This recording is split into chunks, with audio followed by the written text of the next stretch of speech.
பிரதமர் வந்தும் கூட இது வந்து அர்ஜென்ட் அலையன்ஸ் போல தோற்றம் அளிக்கிறதா இல்லை பார்த்தீங்கன்னா மெகா அலையன்ஸ் போல தோற்றம்.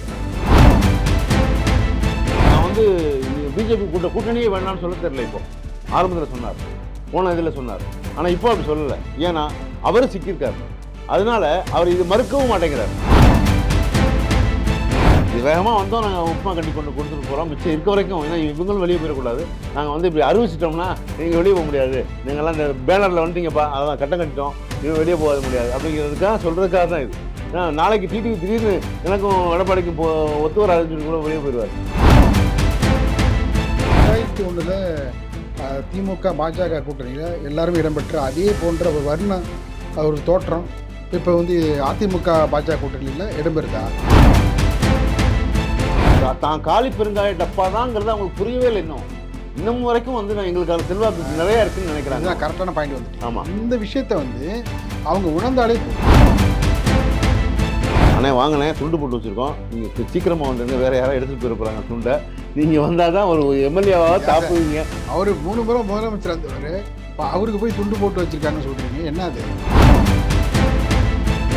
ஏடிஎம்கே வெர்சஸ் டிஎம்கே இப்படிதான் சொல்லுவாங்க எல்லாரும்.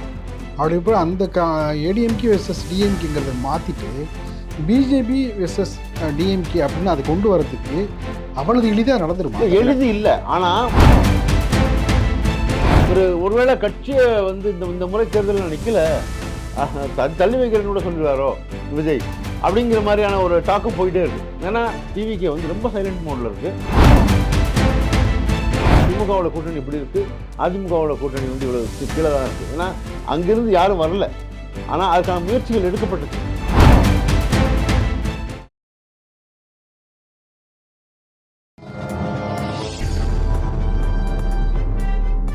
பத்திரிகை.com நேயர்களுக்கு இனிய வணக்கம். பரபரப்பான அரசியல் சூழலில் நம்மோடு இணைந்திருப்பவர் மூத்த பத்திரிகையாளர் விமர்சகர் ராஜபாரதி அவர்கள். வணக்கம் சார். வணக்கம். நல்லா இருக்கீங்களா? நல்லா இருக்கோம். அதாவது 2026 தேர்தலுக்காக இன்று தேசிய ஜனநாயக கூட்டணியுடைய தலைவர்கள் ஒன்றுமித்த ஒரு கூட்டணி மேடை ஏற்றப்பட்டு இருக்கின்றது. மற்ற கட்சிகள்லாம் ஒருங்கிணைந்து தான் வந்து மேடை ஏறுவதாக இருந்த பிரதமர் மோடி அவர்கள் இன்று அவசரமாக இருக்கிற கட்சியில் முதல்ல மேடை ஏற்றிடும் அப்படின்னு சொல்லிட்டு நீ மேடை ஏற்றி ஒரு வழியாக திமுக கூட்டணிக்கு எதிர்ப்பாக நாங்களும் கொஞ்சம் வலிமையாக இருக்கோம் என்பதை தோற்றத்தை காட்டிவிட்டு சென்றிருக்கிறார். கூட்டணியில் வந்து எதிர்முதிரமாக இருந்த கடந்த சில நாட்களுக்கு முன்பு வீராவேசனம் பேசிக்கிட்டு இருந்த 2 பேருமே, எடப்பாடி பழனிசாமி அவர்களும் தினகர் அவர்களும் ஒன்றாக இன்று மேடையில் அளவு கடந்த மகிழ்ச்சியோட தங்களுக்கே உரித்தான பாணியில் இன்னைக்கு திமுக அரசுக்கு எதிர்ப்பாக வீர முழக்கம் விட்டிருக்கின்றனர். இந்த நிலைப்பாடு தேர்தல் வரைக்கும் இதே போன்ற ஒற்றுமை நீடிக்குமா, இல்லை இடையில் வந்து தொகுதி பங்கீடு பேச்சுவார்த்தையில் ஏதாவது இழுபறி ஏற்படுமா என்பது உள்ளிட்ட பல்வேறு கேள்விகள் இப்பொழுதே வந்து கேட்க தொடங்கி இருக்கின்றன. உங்களுடைய பார்வை? அதாவது என்டிஏ கூட்டணி வந்து நார்த்தில் எப்படி சக்ஸஸாக இருக்கோ வேறு விஷயம். ஆனால் ஏன் தமிழகத்தில் செல்லுபடியாகலை அப்படின்னா, இது மாதிரியான துரோகி, நயவஞ்சகன், என் சாலைக்கு முன்னாடியே வந்து இப்படி தான் இருந்தவர், அப்படி மாற்றி இவர்களை வந்து வசைப்பாடி கொள்கிறார்கள். அடுத்த நிமிடமே வந்து நாங்கள்லாம் வந்து இப்படி தான் பேசிக்கிறோம், ஆனால் வந்து பின்னணியில் கூட்டணியில் இருக்கோம், முன்னாடியில் தான் சண்டை போடுக்கிறோம் அப்படிங்கிற மாதிரியான ஒரு போக்கை வந்து டிடிவியும் எடப்பாடியுமே பேசிக்கிட்டாங்க. இதுக்கு நடுவில் போனால் போகுதுன்னு ஓபிஎஸ் வர உள்ளே வந்தார், அவரை காணமே பண்ணிட்டாங்க. அவர் இல்லவே இல்லை. இப்போ அவர் இந்த கூட்டத்தில் கலந்துக்கிறதுக்காக வந்து காத்துக்கிட்டு இருந்தார். அவருக்கு அழைப்பு எந்த வகையிலையும் அவரை கூப்பிட்றதா ஐடியாவே இல்லை. நான் ஊருக்கு போகிறேன்னு சொல்லிட்டு அவர் கிளம்பி போயிட்டார். ஆமாம். அதனால் இப்போ என்டிஏ கூட்டணி ஏன் இப்போ அவசரமாக பண்ணணும் அப்படின்னா, திமுக கூட்டணி 2021 2024 அப்படியே இருக்குது, எங்கேயுமே அசையவே இல்லை. என்னென்னோ பண்ணி பார்த்தாங்க, ஒன்றும் நகரவே இல்லை. அப்போது அவங்க இத்தனை ஆண்டுகளுக்கு பிறகு இப்போ ஜனவரி ஆயிடுச்சு, இன்னும் தேர்தல் இன்னும் மார்ச் எண்டில் பேச ஆரம்பிச்சிருவாங்க, ஏப்ரலில் வந்து தேர்தலே வந்துடும் கடைசியில். அந்த சூழலில் வந்து இது வரைக்கும் நம்ம கூட்டணியவே உறுதிப்படுத்த முடியல அப்படின்னா அது வந்து அமித்ஷாவுக்கு ஒரு மாதிரி அசிங்கமான ஃபீலாக இருக்குது. இல்லை சார், மற்ற கட்சிகளெல்லாம் பேசி முடித்து விட்டு இப்போ வந்து புதிய தமிழகம் கிருஷ்ணசாமி, அதே போல் பார்த்தீங்கன்னா வந்து தேமுதிக பொதுச்செயலாளர் பிரேமலதா அவர்கள் இன்னும் வரலன்றுச்சே இப்போதைக்கு. அதாவது அது ஒரு டீல் போயிட்டு இருக்கு. என்னன்னா அன்புமணி ராமதாஸுக்கு 23 சீட்டு பேசியிருக்காங்க.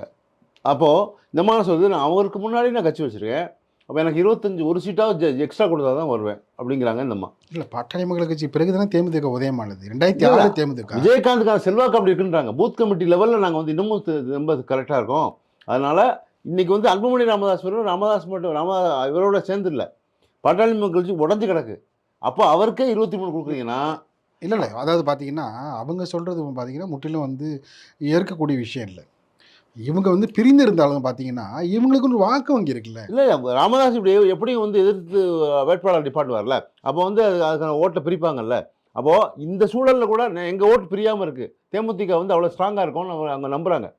அதனால தான் அவங்க வந்து ஒரு ராஜ்யசபா சீட்டு ப்ளஸ் 25 சீட்டு, அதாவது அது 23லேருந்து கூடுதலாக 1ஓ 2ஓ சேர்த்து கொடுங்கன்றாங்க. ஆனால் இதே நிலைமை திமுகவில் பேசும்போது 3 சீட் தரேன்றாங்க, வெறும் 3 சீட். ஆமாம், ஏன்னா அது விஜய பிரபாகரனுக்கு, அந்த பார்த்தசாரதிக்கு, சுதீஷுக்கு, அவ்வளோதான். இந்த மாதிரி ராஜ்யசபா சீட்டுக்கு போகிறேன்றாங்க. இல்லை சுதீஷோ இல்லை இவங்களோ யாரோ ஒருத்தர் ராஜ்யசபா சீட்டு போவாங்க, அவ்வளோதான். ராஜ்யசபா சீட்டு போகிறதுக்கு 6 சீட்டு தேவையா சார்? இல்லை ஒரு ராஜ்யசபா அது கரெக்ட், 34 சீட்டு தேவை. அது திமுக தருவாங்க. குறைந்தபட்சம் 6 சீட்டாவது கொடுக்கணும்ல அவங்களுக்கு, இல்லை 10 சீட்டு அவங்க அவ்வளோ தர முடியாது. ஏன்னா கமல்ஹாசன் நிறைய பேர் இப்போ நெருக்கடி ஜாஸ்தியாகிடுச்சு. கமல் வந்துட்டாரு, தமிழ் சாரி கொடுக்கணும், சின்ன சின்ன கருணா சொல்ல வராரு. அப்போ சின்ன சின்ன கட்சிகள்லாம் ஒவ்வொரு சீட்டும் வச்சிங்கன்னா கூட அதிகமாக கொடுக்க வேண்டியிருக்கு. இப்போ 173 நிற்க முடியாதவங்க. இல்லை, அவர்களோட வந்து தேமுதிக ஒப்பிடுறது சரியா? யாரோட? கருணாசு, தமிழ்மான் சாரி. இல்லை ஒப்பிடுறது இல்லை. இப்போ கமல்ஹாசனுக்கு அவ்வளோதான் தருவோன்றாங்க. அதாவது அவர் தொடக்கத்தில் 4% ஓட்டு வாங்கினார் சார், அதனால தான் வந்து அவருக்கு உள்ள முக்கியத்துவம் கொடுக்குறாங்க திமுக கூட்டணி. கரெக்டு. ஆனால் இவங்க நாங்கள் 8% வாங்கினோம், இப்போ தான் குறைஞ்சி போயிருக்கோம், அதனால் எங்களுக்கு வந்து 3 சீட் கொடுக்குறது ரொம்ப குறைவுன்னு சொல்கிறாங்க. ஆக இப்போ போன முறை ஒரு அப்படி தான் ஆச்சு. துரைமுருகனோட என்ன பண்ணார், அவங்க கேவலப்படுத்தி விட்டார் துரைமுருகன். இந்த பக்கம் பாலசாரதை விட்டு எங்களை பேசுகிறீங்க, அந்த பக்கம் போய் அதிமுகவில் பேசுகிறீங்கன்னு சொல்லி அப்படி பப்ளிக்கில் ப்ரெஸ்ஸில் இப்போ சொல்லிட்டார். சரி, அந்த விஷயத்தையாவது இப்போ வந்து கவனமாக எடுத்து இப்போ கூட்டணி பேச்சுவார்த்தையில் ஏதோ ஒரு கட்சியில் வந்து இணையணும்ல, அதுதானே வந்து புத்திசாலித்தனம். பிரேமலதா வந்து என்ன பண்ணுறாங்கன்னா, இன்னைக்கு வரைக்கும் வந்து அவங்களுக்கு ஒரு பிரம்மை இருக்கும்ல சார். அதாவது சார் பிரம்மைங்கிறது வேறு சார். கடந்த முறை கூட்டணி பேச்சுவார்த்தையிலேயே உங்களுக்கு வந்து ஒரு கசப்பான அனுபவம் ஏற்பட்டிருக்கு. உங்களுடைய 2 நிலைப்பாடை நீங்கள் வந்து வெளிப்படையாக பேசுனதுனால, அதனால தான் துரைமுருகன் வந்து என்ன பண்ணார்னா வந்து வேறு விதமாக அவர் வந்து அவரு அரசியல் ராஜதந்திரம் அதை வந்து நாசுவை கட் பண்ணி விட்டார் இல்லைங்களா? அதான் சொன்னேன், தான் காலி பெருங்காய டப்பா தாங்கிறது அவங்களுக்கு புரியவே இல்லை. இன்னமும் வரைக்கும் வந்து எங்களுக்கான செல்வாக்கு நிறைய இருக்குன்னு நினைக்கிறாங்க. கரெக்டான பாயிண்ட் வந்துட்டீங்க. இந்த விஷயத்தை வந்து அவங்க உணர்ந்தாலே போதும் இல்லையா? இல்லை, உணர மாட்டாங்க. ஏன்னா அவங்க வந்து கடைசி வரைக்கும் இப்படி தான் எடுத்துகிட்டு போவாங்க. அந்த மாதிரி அதனால தான் எடப்பாடி போன்றவர்கள் வந்து அவங்கள ஏமாத்துறாங்க. அவங்க சொன்னாங்கல்ல, எனக்கு ராஜ்யசபா சீட் தரேன்னு சொன்னீங்க போன முறை, ஆனால் தரவே இல்லை, ஏமாத்திட்டீங்க. ஆனால் மறுபடியும் இப்போ வந்து அதிமுக பேசுகிறாங்க. ஒரு சின்ன திருத்தம், காலி பெருங்காய டப்பாங்கிற வார்த்தையை வந்து வாபஸ் வாங்கி. ஏன்னா வச்சிங்களேன், ஒரு சிறிய கட்சியாக இருந்தால் கூட அவங்களும் வந்து ஒரு அங்கீகாரம் பெற்ற கட்சி, தேர்தல் ஆணையத்தினுடைய அங்கீகாரம் பெற்ற. இல்லை, அங்கீகாரத்துக்காக சொல்ல வரல. அதாவது அந்த அளவுக்கு செல்வாக்கு இருந்த ஒரு கட்சி இப்போ காலியாக இருக்குங்கிறதான் பேச்சுங்க. பெருங்காய டப்பாக்கு வந்து வாசனை இருக்கும், அது இல்லைன்னு சொல்லவே இல்லை, மறுக்கலை. ஆனால் நீ எதுவரை கேட்கணுங்கிறது இருக்குல்ல. அவங்க வந்து திமுக இவங்களை அண்டர் எஸ்டிமேட் பண்ணி வச்சுருக்காங்க. இவ்வளோ கீழே அதிமுகவும் அதே லெவலில் தான் வச்சுருக்காங்க. நீ 23க்கு 25 கேட்குறதுக்கெல்லாம் வாய்ப்பே கிடையாதுன்னு நினைக்கிறாங்க. ஏன்னா பாட்டாளி மக்கள் கட்சிக்கு அன்புமணி ராமதாஸ் தனித்தனியாக இருந்தால் கூட அந்த பெல்ட் இருக்குல்ல, 1 இயர் பெல்ட் வந்து அவங்கள அடிச்சுக்கவே முடியாது. அங்கே இருக்காங்க அவங்க இன்றைக்கி வரைக்கும். அதான் அவங்களுடைய ப்ளஸ்ஸாக பார்க்குறாங்க. இப்போது எப்படினாலும் இப்போ ராமதாஸுக்கு மேலே நிலைமையுமே திமுகவில் வந்து இப்போ சேருவதற்கான வாய்ப்புகளை கேட்குறாரு அவர். ஆனால் விசிகா வந்து அதை உள்ளே அலோவ் பண்ண மாட்டேங்குது. ஏன்னா இன்னொன்று உள்ளே கொண்டு வந்து 3 சீட்டோ 5 சீட்டோ கொடுத்தா கூட, ஏன்னா அவங்க வந்து எப்படினாலும் அன்புமணிக்கு எதிராக நிற்க போகிறாங்க. அதுக்கு நாங்கள் கொடுக்கலனா கூட நீங்கள் நிற்க தான் வைக்க போகிறீங்க. நீங்கள் அவரை நிரூபிச்சாகணும்ல. இப்போ காந்தியை வந்து மகளை வந்து செயல் தலைவராக கொண்டு வந்திருக்கிறவர் நிரூபிச்சே ஆகணும். அப்போ அருளுக்கு சீட்டு வேணும், ஜிகே மணிக்கு சீட்டு வேணும். அப்போ இந்த 3 பேருக்கான சீட்டுக்காவது நீங்கள் வந்து நிற்கணும். 23 இடத்துலையும் அவங்க நிற்கிற இடத்துல அன்புமணிக்கு எத்தனை சீட் கொடுக்குறாங்களோ 23 சொல்லியிருக்காங்க. கொஞ்சம் குறையெல்லாம் கூடலாம், அதை வச்சுக்கோம். அதிமுக இல்லை, அங்கே உள்ள மக்கள் வந்து இதையும் கவனிக்கிறாங்கல்ல. 2 பேரும் வந்து 10 மாதத்துக்கு மேலாக அதிகார சண்டை, அதே போல் வந்து பதவி சண்டை, அதுமாதிரி வந்து பல்வேறு விதமான போட்டிகளுக்கு 2 பேருக்கும் இடையில் நடக்கிற இந்த ஒரு சண்டையும் பார்க்குறாங்களா, பாமக நடக்கிற சண்டையும் பார்க்குறாங்களா. சண்டை நடந்தால் கூட அதான் சார், உங்களுக்கான ஒரு ஓட் பேங்க் இருக்கும்ல, அன்புமணிக்கான ஓட் பேங்க், ராமதாஸுக்கான ஓட் பேங்க் இருக்கும்ல. அவங்க வந்து எப்படியும் அதாவது ஆரம்ப காலத்துலேருந்து கால்வெட்டி குரு காலத்துல இப்போ கால்வெட்டி குருவோட பொண்ணு கூட இப்போ கட்சி ஆரம்பிச்சிருக்கு. அது இருக்கட்டும். இன்னைக்கு இருக்க இளைஞர்கள் வேணா அன்புமணிக்காக போவாங்க. ஆனால் இந்த ஓட்டை பிரிக்கிறது யார்? இவங்க 2 பேருமே பிரிச்சுருவாங்க. ஒவ்வொருத்தருக்குமான ஒரு ஒரு அளவீடு இருக்குல்ல. இப்போ வந்து விசிகா வந்து இன்னைக்கு வந்து விடுதலை சிறுத்தைகள் கட்சி வந்து எந்த சாதி சமயமற்ற பொதுநல நோக்கோட அவங்க செயல்படுறாங்கன்னு நம்ம சொல்கிறோம். எல்லாருமே சொல்கிறாங்க. ஆனால் அவர் இவர் விசிகா திருமாவளவன் சொல்லுகிறார், நீங்கள் வந்து எங்களுக்கு ஏன் பொது தொகுதி தர மாட்டேங்கிறாங்க? பொது தொகுதி நிறைய இடத்துல ஒதுக்குங்க. அப்போ தான் நாங்களை வந்து இப்படி பண்ண முடியும். நீங்கள் எஸ்சி தொகுதியே ஒதுக்குறீங்க, எங்களுக்கு அவையே அப்படிங்கிற மாதிரியான ஒரு கடந்த தேர்தலில் 2021 திருப்பூரில் வந்து பொது தொகுதி தான். ஆமாம், ஆளூர் சாதமா வெற்றி பெற்றதுலாம் அதில் தான். பொது தொகுதி தான். இல்லைன்னு சொல்ல வரல. நாகப்பட்டினம் பொது ஆனால் தொகுதி தான். இன்னமும் அந்த அந்த அந்த பிம்பத்தை வந்து உடைக்கிறதுக்கு நாங்கள் வந்து நிறைய சார் அவங்க 4 தொகுதியில் 2 தொகுதி பொது தொகுதியில் வெற்றி பெற்றாங்க. யாரு? அது விசிகா. ஆமாம், ரைட்டு, நான் இல்லைன்னு சொல்ல. ஆனாலும் அந்த அந்த பிம்பம் உடையலை அப்படிங்கிறதான் அவங்களுடைய ஒவ்வொருத்தருடைய இதுவும். இப்போ நீங்கள் ராமதாஸ் கட்சின்னு சொன்னா நீ சொல்கிறோம், வன்னியார் பெல்ட்டில் அவங்க வந்து தனி தொகுதியில் நின்று வெற்றி பெற்றிருக்காங்க 2001. சொல்ல வரல. நான் சொல்றேன் ஓவரால் நீங்கள் வந்து பிம்பத்தை மட்டும் பார்க்குறீங்க. அதாவது ஓவரால் இப்போ விஜய்க்கு மேலே அந்த பிம்பம் இல்லை. அவருக்கு வந்து ஜோசப் விஜய் நீங்கள் என்னதான் சொன்னால் கூட கிறிஸ்டியானிட்டி அவரை பார்க்கல. அவரை அதாவது நோ காஸ்ட் நியூட்ரல் லீடர்னு ஒன்று இருக்குது, ஸ்டாலின் மேலே இருக்குது. அவருக்கு வந்து எந்த காஸ்ட் மேலே அவர் மேலே நிற்காது. அது மாதிரி எம்ஜிஆர் மேலே நிற்கல, ஜெயலலிதா மேலே நிற்கல. என்னதான் அவங்க சொன்னால் கூட பிராமண சமூகத்துக்காக அவங்க இருப்பாங்க, பேசுவாங்க சொன்னால் கூட அப்படிலாம் இல்லை. ஏன்னா அவங்க வந்து இவர் காஞ்சி சங்கராச்சாரியாரை வந்து உள்ளதுக்கு வச்சாங்க. அது மாதிரியான எந்த இதுவுமே உடச்சி பேசக்கூடிய ஒரு இதெல்லாம் இருந்துச்சு. அதனால் அப்போ காஸ்ட் நியூட்ரல் லீடருங்கிற ஒரு பெயர் வந்து இப்போ வேறு கட்சிகளில் இருக்கவங்களுக்கு இருக்குது. அப்படி இல்லை. இப்போ வந்து இவர் ஸ்டாலினுக்கு இருக்க மாதிரி இப்போ ஐஜேகே இருக்காங்கன்னா அவங்களுக்குன்னு ஒரு சமூகம் இருக்குது. அந்த சமூகம் சார்ந்து தான் அவங்க வந்து யோசிக்கிறாங்க. இன்றைக்கி என்டிஏ கூட்டணியில் கூட இன்றைக்கி மேடையேற்றிருப்பவர்கள் எல்லாருமே புதிய தமிழகம் கிருஷ்ணசாமி என்ன, அவர் வந்து பல்லருக்கும் பறையருக்கும் வித்தியாசம் காமிக்கிறார். நாங்கள் வேறன்றாரு, நீங்கள் வேறன்றாரு. நாங்கள் பட்டியல் பட்டியலில் வெளியேற்ற சொல்கிறாரு. ஆமாம். அப்போ ஒவ்வொரு இடத்துலையுமே வந்து தான் சமூகத்தை சார்ந்த அப்படி தான் பார்க்குறாங்க. இவங்க வந்து சமூகம் சார்ந்த ஒரு சாதி சார்ந்த அமைப்புகளை தான் மேலே ஏற்றிருக்காங்க. இப்போ அப்படி பார்த்தோம்னா ஜான் பாண்டியன் இப்போ நிறைய அவங்க இப்போ மேலே ஏற்றிருக்கக்கூடிய என்டிஏ கூட்டணியில் இருக்கக்கூடிய எல்லாருமே. அப்போது நீங்கள் பொதுவானவர்கள் இது வந்து பார்த்தீங்கன்னா 2001 திமுக பாஜக கூட்டணியில் எல்லாருமே இடம்பெற்ற அதே போன்ற ஒரு ஒரு தோற்றம் இப்போ வந்து அதிமுக பாஜக கூட்டணியில் இடம்பெறுதா? இல்லை இருக்குன்னா கூட. ஆனால் கருணாநிதி வந்து அதை லாபகமாக கையாண்டார். என்னென்னா, அதாவது நாங்கள் கொள்கையில் தான் கொள்கை அடிப்படையில் நாங்கள் வேறு தான், கூட்டணி வந்து வெறும் ஆட்சிக்காக மட்டும்தான், நாங்கள் வந்து எப்போயுமே விட்டு கொடுக்க மாட்டோம் அப்படின்னு சொன்னார். ஆனால் எடப்பாடி அவர்கள் வந்து அப்படி இதுவரைக்கும் சொல்லவே இல்லை. ஏன்னா நிறைய இடங்களில் வந்து அவர் நீர்த்து போயிடுறார். அதாவது கிட்டத்தட்ட பாஜக பேச வேண்டிய டயலாக்லாம் இவர் பேசுகிறார் நிறைய இடங்களில். அப்போது அவருடைய பினாமியாகவே அதிமுக ஆயிடுச்சோ, அதிமுகங்கிறது அமித்ஷா அதிமுக ஆயிடுச்சோ அப்படின்றவெல்லாம் பேசுகிற அளவுக்கு வெளியே வந்துருச்சு இப்போ. ஏன்னா அவங்க தான் வந்து காய் நகர்த்துறாங்க அப்படின்னு சொல்கிறாங்க. இதுக்கு இடையில் விஜய்க்கு வந்து கொடுக்குற நெருக்கடி கூட இப்போ அடுத்து இன்னும் யாரெல்லாம் வரப்போகிறாங்க இந்த என்டிஏ கூட்டணியில் அப்படின்னு பார்த்தோம்னா விஜய்க்கு பெரிய நெருக்கடி தராங்க. இப்போது ஜனநாயகன் இது அந்த வகையில் கரூர் ஸ்டாம்பீடு வகையில் நெருக்கடி தராங்க. எப்படி அவங்களுக்கு ஒரு ஆஃபர் தராருன்னா, நீங்கள் 100 சீட்டு தரோம் இதில், அதை எடுத்துக்கங்க. ஆனால் முதலமைச்சர் வேட்பாளருங்கிறது வேறு, அது யார் வெற்றி பெறுகிறார்களோ அதை பொறுத்து நம்ம வச்சுப்போம் அப்படிங்கிற மாதிரி பேசுகிறாங்க. மொத்தமாக 100 சீட்டு, அதாவது பிஜேபியுடைய கூட்டணியில் அதிலேருந்து எடுத்துக்கிட்டு விஜய்க்கு ஒரு சீட்டு கொடுப்பாங்க. அது மாதிரி யார் வெற்றி பெறுகிறார்களோ அந்த அடிப்படையில் நம்ம முதல்வர் வேட்பாளர் யோசிச்சுக்கலாம் அப்படின்னு சொல்கிறாங்க. ஆனால் இதை வந்து முதல்ல எதிர்த்த மாதிரி எடப்பாடி அவர்கள் எதிர்க்கலை. ஆரம்பத்தில் வந்து நான் தான் முதலமைச்சர் வேட்பாளர் அப்படின்னு வெளியே போக முடியல அவரால். அப்படி யாரையாவது மாற்றினீங்கன்னா நான் வந்து நீங்கள் பிஜேபி கூட்டணியே வேண்டாம்னு சொல்ல தெரியல. இப்போது ஆரம்பத்தில் சொன்னார், போன இதில் சொன்னார். ஆனால் இப்போ அப்படி சொல்லலை. ஏன்னா அவர் சிக்கியிருக்கார். அதனால் அவர் இது மறுக்கவும் மாட்டேங்கிறார். அப்போ விஜய்க்கு இந்த சூழலில் அவர் என்ன முடிவெடுப்பார் அப்படிங்கிற ஒரு நெருக்கடியும் இருக்குது. இப்போ திமுக வந்து இதை திமுகவும் பிஜேபியும் வெளியிருந்து பார்க்குறதுக்கு பெரிய எதிரிகளாக பார்த்து கொள்ளப்பட்டாலும் விஜயோ இல்லை வேறு யாரோ உள்ளே வரக்கூடாது. அடுத்த முறை வந்து வெஸ்ட் பெங்காலில் மாதிரி மம்தாவும் எப்படி நேனோ கார் விவகாரத்தில் கம்யூனிஸ்ட்டை காலி பண்ணாங்களோ மம்தா, அதுக்கு அடுத்து இப்போ கம்யூனிஸ்ட் இல்லாமல் மம்தாவும் பிஜேபியும் இருக்கிற மாதிரி இங்கே பிஜேபியும் டிஎம்கேயும் தான் வரணுங்கிற மாதிரியான ஒரு தோற்றத்தை ஏற்படுத்துறதுக்கு முயற்சி பண்ணுறார் அமித்ஷா. அதனுடைய நீட்சி தான் இந்த விஜய்க்கான நெருக்கடி எல்லாமே. ஏன்னா சிரஞ்சீவி இங்கே களத்தில் பார்த்தீங்கன்னா இப்போ வந்து யதார்த்தமாக என்ன சொல்லுவாங்க, இங்கே வந்து ஏடிஎம்கே வெர்சஸ் டிஎம்கே இப்படி தானே சொல்லுவாங்க எல்லாருமே. அப்படி இப்போ அந்த ஏடிஎம்கே வெர்சஸ் டிஎம்கேங்கிறத மாற்றிட்டு பிஜேபி வெர்சஸ் டிஎம்கே அப்படின்னு அதை கொண்டு வரதுக்கு அவ்வளவு எளிதாக நடந்துருமா? எளிது இல்லை. ஆனால் உங்களுக்கு கிட்டத்தட்ட வந்து இப்போ 2000லேருந்து நீங்கள் வந்து 2025 வரைக்கும் பார்த்தீங்கன்னா வெஸ்ட் பெங்காலில் வெஸ்ட் பெங்காலில் பிஜேபி இல்லை, இல்லாத ஒன்றை ஒரு மாதிரி மாற்ற முடிஞ்சுது. பீகாரில் நிதிஷ்குமாரும் லாலு பிரசாத் யாதவ் மட்டும்தான் இருந்தாங்க. ஆனால் இன்னைக்கு நிதிஷ்குமாரும் பிஜேபியும் கூட்டணியில் இருக்காங்க. லாலு பிரசாதோட பையன் வந்து தேஜஸ்வி யாதவ் பெருசாக வெற்றி பெற முடியல. வாக்கு சதவீதம் பார்த்தீங்கன்னா இதுக்கு தான் போயிருக்கு, ஆர்ஜேடிக்கு தான் வந்து வாக்கு சதவீதம் அதிகமாக போயிருக்கு. நம்ம அதையும் பார்க்கணும். இல்லை, நான் இல்லைன்னு சொல்ல வரல. ஆனால் பீகாரில் ஒன்றுமே இல்லாத பிஜேபி எப்படி வந்து இப்போ தலையெடுத்து விட்டார்களோ அது மாதிரியான ஒரு சூழலை தான் இங்கே ஏற்படுத்த முயற்சிக்கிறாங்க. அதாவது ஈக்குவல் டு, அதாவது 101க்கு 101 வாங்கினாங்க இல்லையா பீகாரில், அவருக்கு நிதிஷ்குமார்கிட்ட பேசினாங்க இல்லையா கூட்டணி பேசும்போது, அதே போல் இன்றைக்கு வந்து 20 சீட்டு கொடுத்த இடத்துல இன்னைக்கு வந்து 50 சீட்டு கேட்குறது மாதிரியான சூழல் வந்துருச்சு இன்னைக்கு பிஜேபிக்கு. இல்லை சார், அவங்க கேட்பாங்க. ஆனால் வந்து அதிமுக தலைமை இது கொடுக்கணும்ல.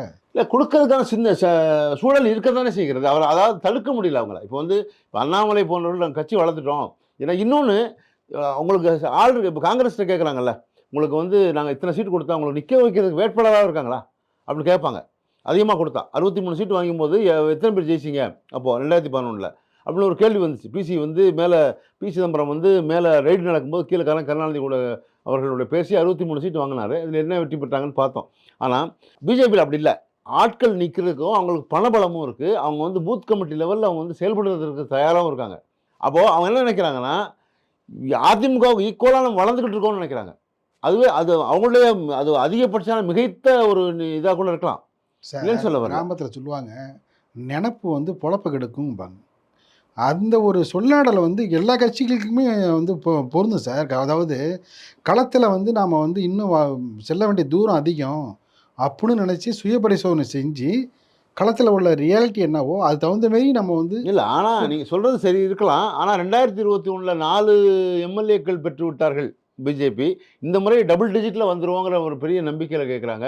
அப்போது அது வந்து அதுக்கான வாய்ப்புகளும் இருக்கிறதா தான் பார்க்குறோம் அதை. ஏன்னா உங்களுக்கு இப்போ அந்த அதிமுக பிஜேபி ப்ளஸ் இந்த விஜயோட கூட்டணி வந்தால் ஒருவேளை வரட்டா அது வேறு விஷயம். வந்தால் அப்படிங்கும்போது இவங்க வந்து டபுள் டிஜிட்டுக்கு கொண்டு வரதுக்கான எல்லா முயற்சிகளையும் அவங்க பண்ணுறாங்க இப்போது. அதனால தான் அமித்ஷா வந்து அரசியல் சாணக்கியர்னு சொல்லிக்கிறாங்க. ஆக இது எல்லா வகையிலையும் இவங்க செக் வைக்கிறாங்க. திமுகவும் அவங்களை ஒன்றும் செய்ய முடியாது. அங்கேருந்து எந்த யாரையுமே எடுத்து வர முடியல. காங்கிரஸை வந்து விஜய் வந்து ஆரம்பத்தில் வந்து பேசலாம் முடியும்னு பார்த்தாங்க. பிஜேபி இல்லாத, அதனால தான் அவர் சொன்னார் விஜய் வரும்போதே கொள்கை எதிரி அப்படின்னு சொல்லி பிஜேபி சொன்னார். அப்போ காங்கிரஸ் சப்போர்ட் பண்ணுச்சு. ஆனால் காங்கிரஸ் வந்து அதை சப்போர்ட் பண்ணுறதை கூட நெருக்கடியை வந்து நிறுத்தினாங்க இப்போ திமுக. அதில் வேறு இன்னொரு வகையில் என்ன சொல்கிறாங்கன்னா, ஒருவேளை கட்சியை வந்து இந்த முறை தேர்தலில் நிற்கல தள்ளி வைக்கிறேன்னு கூட சொல்லிடுவாரோ விஜய் அப்படிங்கிற மாதிரியான ஒரு டாக்கும் போயிட்டே இருக்குது. ஏன்னா ரொம்ப சைலண்ட் மோடில் போயிடுச்சு. டிவிக்கே வந்து ரொம்ப சைலண்ட் மோடில் இருக்குது. அவங்க வந்து எந்த வித இதுவரைக்கும் இந்த கடந்த ஒரு மாதத்துக்கு அளவில் ஒரு அறிக்கையை விட்டுருக்காரு, சில 1-2 தவிர. அதுவும் பெரிய அளவில் ஒரு இது இல்லை. அப்போது இவங்க எந்த அடிப்படையில் இன்னும் ஜனவரி வந்துட்டோம், கிட்டத்தட்ட ஜனவரி எண்டுக்கு வந்துட்டோம். பிப்ரவரியில் வந்து நீங்கள் வந்து இப்போது அடுத்தடுத்த கட்டத்துக்கு நகரணும். நீங்கள் வேட்பாளர் அறிவிக்கணும், பூத் கமிட்டி அளவில் நீங்கள் செயல்படுத்தணும், உங்கள் சின்னத்தை எடுத்துகிட்டு போகணும். அப்போ நிறைய விஷயங்கள் இருக்குது. ஆனால் இதுக்கு பற்றி எதுவுமே ஒரு அடுத்த கட்ட நடவடிக்கை இல்லை. செங்கோட்டையன் மட்டும் அவ்வப்போது பேசுகிறார், நாங்கள் வந்து இன்னும் ஆக்டிவாக தான் இருக்கோம். ஆனால் தலைவரே வெளியே வராமல் ஆக்டிவாக எப்படி இருக்க முடியும் அப்படிங்கிற ஒரு கேள்வி இருக்குது. ஏன்னா அவர் கொஞ்சமாவது வெளியே விட்டு பனையூர் பங்களா விட்டு வெளியே வந்தால் தான் வந்து அந்த கட்சியை வந்து உயிர்ப்பிக்க முடியும். அதுக்கு வந்து அதை வந்து ஏதாவது செய்ய முடியும் அப்படிங்கிற நோக்கம் இருக்குது. ஆனால் இவர் ஜனநாயகன்லேருந்து வெளியே வர மறுக்கிறார். ஏன்னா ஜான ஆரோக்கியசாமியை வந்து இப்போ ஒரு வளையத்துக்குள்ளே கொண்டு வந்திருக்காங்க. ஏன்னா இந்த பணம் கொடுத்தது, இந்த மாநாடு நடத்தினது, இதுக்கான இந்த ஸ்டாம்பீடில் இறந்தவங்களுக்கான பணம் கொடுத்ததெல்லாம் எங்கிருந்து வந்தது? இந்த பணம் எதன் மூலமாக வந்துச்சு அப்படிங்கும்போது கிறிஸ்டியன் ஃபண்டிலேருந்து வந்துச்சா, அதாவது ட்ரஸ்ட் மூலமாக, வெளியிருந்து தொண்டு நிறுவனம் மூலமாக வந்துச்சா? இதுக்கெல்லாம் காரணம் யார் அப்படின்னு பார்க்குறாங்க. ஜான ஆரோக்கியசாமி வந்து இதுக்கான பின்புலமாக இருந்திருக்காரு அப்படிங்கிறத சொல்லியிருக்காங்க புஷ் ஆனந்தும் இவன் ஆதவர்ஜுனாவும். அந்த முடிச்சு வந்து வேலூர் சிஎம்சி அந்த டைரக்டர் வீட்டிலேருந்து, ஆமாம், அதுலேருந்து தொடங்குது, அங்கேருந்து ஆரம்பிக்குது. ஆமாம், அங்கேருந்து தான் தொடங்குது. கரெக்டாக. ஆமாம், அங்கேருந்து ஆமாம், அங்கேருந்து தொடங்குது. ஆனால் இப்போது ஜான ஆரோக்கியசாமி உள்ளே வந்தார்னா இது அடுத்து கட்சியில் வந்து வேட்பாளர்களுக்கான செலவுகளுக்கு என்ன பண்ண போகிறீங்க? இங்கேயே லாக் பண்ணுவாங்க அவங்க. வெளியேருந்து வரக்கூடிய ஃபண்டில் நிறுத்துவாங்க. அப்போது வேறு இங்கேருந்து பண்ணுறதுக்கான நியாயமான அவர் அக்கௌண்ட்லேருந்து பணம் போச்சா அப்படிங்கிற ஒரு கேள்வி வருது. அப்போ அது தவிர ஏற்கனவே இப்போ புலி படத்துக்காக 15 கோடி இதில் வந்து 1,50 கோடி ரூபாய் வந்து ரெய்டில் வந்து பிடிச்சாங்க. அந்த 1,50 கோடிக்கு நீங்கள் வந்து இன்னும் கட்டவே இல்லை. அது அந்த அந்த கேஸ் தனியாக இருக்குது. அப்போது இவங்க இந்த கேஸ் வழக்குகள் சொல்லி அவரை வந்து ஒரு நெருக்கடிக்குள்ளே உருவாக்குவாங்க. ஆனால் இதை தாண்டி வருவாரா அப்படிங்கிற ஒன்று இருக்குது விஜய். ஆனால் அதை தாண்டிங்கிறத விட இப்போ அப்போ காங்கிரஸ்க்கு ஒரு ஆனால் நேத்தி வந்து பார்த்தீங்கன்னா மண்பாண்ட தொழிலாளர்கள் உள்ளிட்ட சில பல்வேறு தொழிலாளர்கள் நேத்தி விஜயை சந்தித்து தங்களுடைய ஆதரவை தெரிவிச்சிருக்காங்க. நீங்கள் சொல்கிற அந்த நெருக்கடியான சூழல் நம்ம அதையும் பார்க்கணும். இல்லை அது எல்லா நேரத்துலையுமே எல்லா காலகட்டத்துலையும் அவங்க வந்து அப்படி பண்ணுறவங்க ஒரு உண்டு. இப்போது அரசு ஊழியர்களோ இல்லை வேறு யாரோ வெளியிருந்து வந்து கொடுத்தா தான். மண்பாண்ட தொழிலாளர்கள் வந்து அமைப்பு சாரா தொழிலாளர்கள், அது அமைப்பு சாரா தொழிலாளர்கள் நிறைய இருக்காங்க. அமைப்பு சாரா தொழிலாளர்களுக்கே 3-4 பிரிவுகள் இருக்குது. அதுலேயே ஒவ்வொருத்தருக்கும் ஒவ்வொரு மாதிரியான பிரிவுகள் வச்சுருக்காங்க. இது வந்து ஒரு ஒரு பிம்பத்தை ஏற்படுத்துறது தான். எனக்கும் ஆதரவு இருக்குது, எனக்கு பார்க்கறதுக்காக அப்படின்னு சொல்கிறது தானே தவிர, ஆனால் காங்கிரஸுக்கு வந்து இவங்களுக்கு வேறு வழியே கிடையாது. இப்போது திமுக விட்டு வெளியே போகிறதுக்கு வாய்ப்பே இல்லை அப்படிங்கிற மாதிரி. அதனால் அவங்க வந்து கொடுக்கறத வாங்கிப்பாங்க அப்படிங்கிற கட்டத்துக்கு தான் வந்திருக்காங்க. ஏன்னா வெற்றி பெற முடியுமா அப்படிங்கிறது ஒரு இலக்கை அடைய முடியாதுங்கும்போது இத்தனை சீட்டு வாங்கி தான் என்ன பண்ணேன் அப்படிங்கிற ஒரு நிலைமைக்கும் வந்திருக்காங்க. ஏன்னா பிரியங்கா மூலமாக அது ராகுல் காந்திக்கு சொல்லப்பட்டிருக்கு. ஏன்னா சோனியா காந்தி இப்போ ஆக்டிவாகவே இல்லை. அவங்க இதுக்குள்ளே வரவே இல்லை. பெரும்பாலும் அவங்க வந்து அவங்க உடல்நிலை காரணமாக அது மாதிரி பேசுகிறதே அவங்க குறைச்சிருக்காங்க நிறையா. அதனால் பிரதமர் வருகைக்கு பிறகு இதுக்கப்புறம் வந்து ஓபிஎஸ் மறுபடியும் வந்து இந்த கூட்டணிக்குள்ளே வருவாரா, பிரேமலதா வருவாங்களா, ஓபிஎஸ்ஸுடைய அடுத்த மூவ் எப்படி இருக்கும்? ஏன்னா அவர் வந்து முறையான அழைப்பு இல்லை. ஒரு முன்னாள் முதல்வர் வந்து ஊருக்கு போயிட்டார் அவர். அதான் முன்னாள் முதல்வர் ஓபிஎஸ் அவர்கள் வந்து எந்த அளவுக்கு ஸ்ட்ராங்காக இருக்கணுமோ அது மாதிரியான சூழலை செய்யவே இல்லை எப்பயுமே. ஏன்னா அவர் எங்கே வந்து சசிகலாவுக்கு எதிராக போய் வந்து நான் வந்து ஒரு போராட்டத்தை அறிவிச்சாரோ அதுலேருந்தே அவர் வந்து சறுக்க ஆரம்பிச்சிட்டார். சார் அவர் வந்து அவருடைய ஆதரவாளர்களை கூட்டி இப்போ மாவட்ட செயலம் கூட்டி ஒரு முடிவு எடுத்தாருன்னு வச்சுங்களேன். தேர்தல் நேரத்தில் எந்த மாவட்ட செயலாளர்கள் இருக்காங்க? கூட இருந்தவங்க மனோஜ் பாண்டியன்லேருந்து கூட இருந்த வைத்திலிங்கம் வரைக்கும், ஜேசிடி பிரபாகரன், செங்கோட்டையன், இவங்க எல்லாருமே அவருக்கு ஆதரவாக இருந்தவர்கள் எல்லாமே தாவகாவுக்கு 2 பேரும் மிச்சமெல்லாம் திமுக போய் ஐக்கியமாயாச்சு. அவங்க இப்போ இவர் கூட இருக்கிறது ஜேசிடி பிரபாகர் மட்டும் தாவகா போயிருக்காரு. அவர் ஆதரவாளர் செங்கோட்டையன் அவர் கடைசியா 3 பேரும் சேர்ந்தா அந்த இதில் வந்தாங்க. ஆதரவாளர் சொல்ல வரல, பசுமொன்னு அன்னைக்கு சேர்ந்தாங்க. அவ்வளோ சேர்ந்தாங்கல்ல. அப்போ சேரும்போது நாங்கள் 3 பேர் இணைந்து செயல்படுறோங்கிற மாதிரியான ஒரு தோற்றத்தை ஏற்படுத்தினாங்க. ஆனால் அவர் கூட இல்லவே இல்லை. ஓபிஎஸ் கூட இல்லை. சசிகலா கூட இன்னைக்கு ஓபிஎஸ்க்கு பெருசாக சப்போர்ட் பண்ணல. டிடிவி தினகரன் இவர் கூடவே இருந்தார். நம்ம சேர்ந்து போகலாம், பயணிக்கலாம்னு சொல்லிக்கிட்டாங்க. டிடிவியும் வந்து இவரை ஒதுக்கி விட்டு போயிட்டார். அப்போ ஓபிஎஸோட இப்போ ஒரே ஒரு சூழல் யார் இருக்காங்கன்னா அவர் மகனும் ஓபிஎஸ் தான், வேறு யாருமே இல்லை பெருசாக அவங்க கூட இருக்கிறது. ஓபி ரவீந்திரநாத்துக்கும் இவருக்கும் சீட்டு வேணும், ஒரு எம்எல்ஏ ஆகணும்.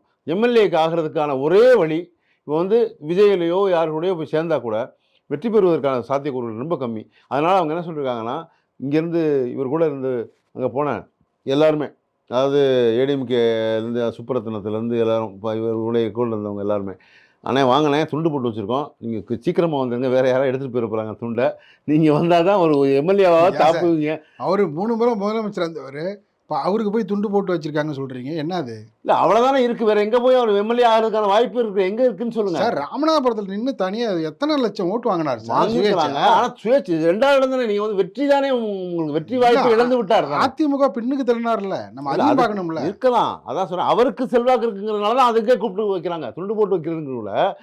ஓபிஎஸ்க்கு செல்வாக்கு இருக்கிறது, ஓபிஎஸ் கூட இருப்பவர்களுக்கு இல்லை. தேவர் சமூகம் வந்து இவர் முக்குலத்துவ சமூகம் இவருக்கு துண்டு போட தான் எல்லாம் போனாங்களாங்க. அப்போனா இவர் அனுப்பி வச்சிருக்காராம். அதான் சொல்கிறேன். இப்போ கிட்டத்தட்ட வந்து இப்போ இவர் அவருக்கு வந்து 3 முறை வந்து முதலமைச்சருக்கான வாய்ப்பு வந்து அதிமுக கொடுத்தது.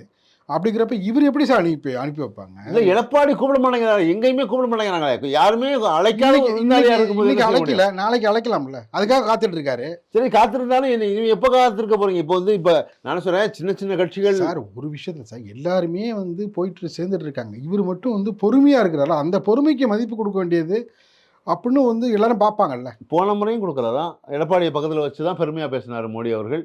ஓபிஎஸ் வந்து விட்டார் தான். நிறைய இடங்களில் வந்து அவமானப்படுத்திக்கிட்டே இருக்காங்களே அவங்க பிஜேபி. அப்போ அது மாதிரி எடப்பாடி அவர்களும் அவரை மட்டும் சேர்க்க மாட்டேன்னு சொல்லி டிடிவியை சேர்த்துக்கிட்டாரு. இவரை மட்டும் சேர்த்துக்க மறுக்கிறாரு. பல சாதனைகளை புரிந்தவர்கள்லாம் பல்வேறு அவமானங்களை சந்தித்தவர்கள் தான் அப்படின்ற ஒரு கருத்தை வந்து உள்வாங்கி கொண்டு அமைதியாக இருக்கலாம்ல. அவர் இல்லை அமைதியாகவே இருந்திருக்கான்றாங்க அவங்க. நீங்கள் வந்து வந்தீங்கன்னா உங்களுக்கு சீட்டு எம்எல்ஏ திமுகவில். இல்லைனாக்கா நீங்கள் அமைதியாகவே இருந்துருங்கண்ணே அப்படின்னு தான் அவங்க சொல்கிறாங்க. அவங்களோட ஐடியாலஜி அதான். ஏன்னா ஜெயஸ்ரீ பிரபாகரன் நீங்கள் வந்துருங்கண்ணே, ஏன் இங்கே வந்துருங்கன்னு சொன்னால் செங்கோட்டையனுக்கும் உனக்குமே பெரிய மரியாதை இருக்க மாதிரி தெரில விஜய் கட்சியில். நான் வேற வந்து என்ன செய்ய போகிறேன் இல்லை அப்படிங்கிற ஒன்று இருக்குது. தேர்தல் அறிக்கைக்குழுவில் வந்து ஜெயஸ்ரீ பிரபாகர் தான் முன்னிலை போட்டிருக்காங்க தேர்தல் இருக்கு. ஆமாம் ரைட்டு. ஆனால் செங்கோட்டையனுக்கான அது இல்லை. செங்கோட்டையன் அவருக்கு முன்னாடி இருந்தே இருக்கிறாரு. ஆனால் அவர் இல்லை. அதில் அவர் நிர்வாக குழு உறுப்பினர், நிர்வாக குழுவில் இருக்காங்க. நான் இல்லைன்னு சொல்ல வரேன். ஜெயஸ்ரீ பிரபாகரன் இருக்காருன்னா கூட நேற்று வந்தவர்கள் அப்படிங்கிறது இருக்குல்ல. இப்போ ஜெயஸ்ரீ பிரபாகரனுக்கு நிறைய பொறுப்பு இருக்குது, நிறைய ஐடியாலஜி இருக்காரு. அவருக்கு வந்து இதுக்கு முன்னாடி இப்போ நிறைய பண்ணியிருக்காரு. பட் ஆனால் யார் தலைமையில் செயல்படுகிறோம் அப்படிங்கல கூட இருக்கவங்கலாம் ஜெயஸ்ரீ பிரபாகரன் தவிர வேறு எல்லாருமே புதியவர்கள் தான். அந்த பிரச்சார அரசியல் அனுபவம் வாய்ந்தவர். அதனால வச்சுருக்காங்க. அதில் அந்த ஒரு வாக்குறுதிகளை வந்து இது பண்ணுறதுக்கு. அப்புறம் பிரச்சார குழு அறிவிச்சிருக்காங்க. பிரச்சார குழுக்கள் வந்து ஒரே நாளில் ஒரு நிறைய இடங்களில் போயிருப்பாங்க. ராஜ்மோகன்லாம் இருக்கார் இந்த பிரச்சார குழுவில். அவங்க வந்து ஒரே நாளில் அத்தனை பேர் நிறைய ஒரு சென்னை ஒரு இன்னும் 2-3 இதை வந்து எப்படி சந்திச்சிட முடியும் அப்படிங்கிற ஒரு கேள்வியெல்லாம் வைக்கிறாங்க. இந்த பிரச்சாரம் மோடி தலைமையில் மதுராந்தகத்தில் இதுக்கப்புறம் நடக்க போகிற அரசியல் நகர்வுகள் எப்படியெல்லாம் அமையும்?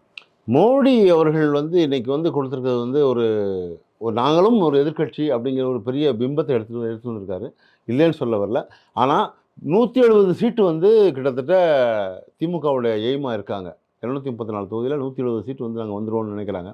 ஆனால் என்டிஏ கூட்டணியில் இன்னும் வலுவானவர்கள் உள்ளே வரணும்னா தேமுதிக அட்லீஸ்ட் குறைந்தபட்சம் வெளியே இருக்கக்கூடியவர்கள் தேமுதிக போன்றவர்கள் உள்ளேருந்து அங்கே இவங்க கூட வந்தால் தான். ராமதாஸையும் வந்து கூப்பிட்டு பேசுறதுக்கு முயற்சி பண்ணிட்டு இருக்காங்க.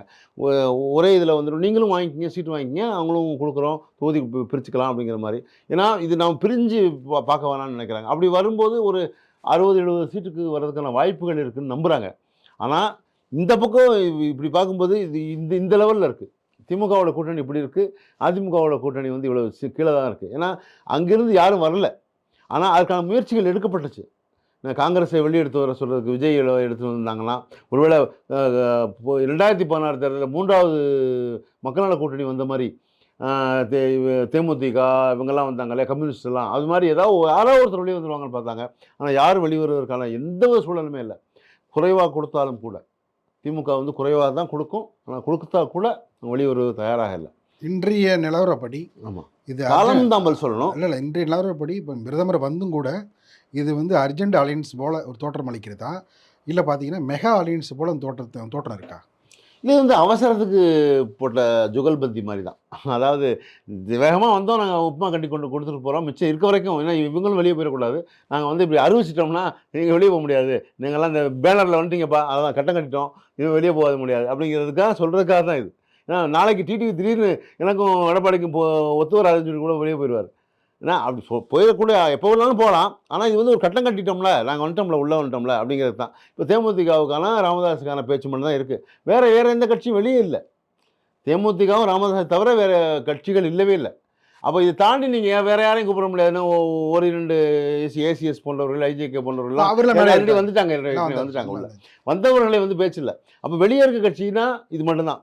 அந்த மாதிரி எதிர்பார்ப்புகளை ஏற்படுத்தக்கூடியதுன்னா விஜய் கூப்பிடலாம் அப்படின்னு நினைக்கிறாங்க. ஏன்னா ஒரு நெருக்கடி கொடுக்குறாங்க, கொடுத்து பார்க்குறாங்க. கொடுத்து ஒரு வேளை வந்தால் உண்மையிலேயே கொஞ்சம் கஷ்டம்தான்.